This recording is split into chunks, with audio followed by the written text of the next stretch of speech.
आझाद मैदानावर महाराष्ट्र संयुक्त कृती समितीचं आंदोलन। मुंबईतील आंदोलनाचं धुळ्यात सुद्धा पडसाद उमटल्यात। शासनाने मान्य केलेल्या मागण्यांच्या अंमलबजावणीसाठी आंदोलन। राज्य कर्मचाऱ्यांप्रमाणे वेतनवाढ आणि महागाई भत्त्याची मागणी। धुळे शहरातील विभाग नियंत्रक कार्यालयाबाहेर आंदोलन।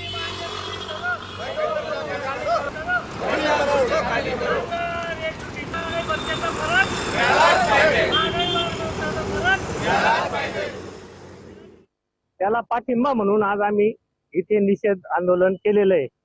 त्या आंदोलनामध्ये शासनाने जे काही मान्य केलेलं आहे त्याच मागण्या आम्ही मागितलेल्या आहेत।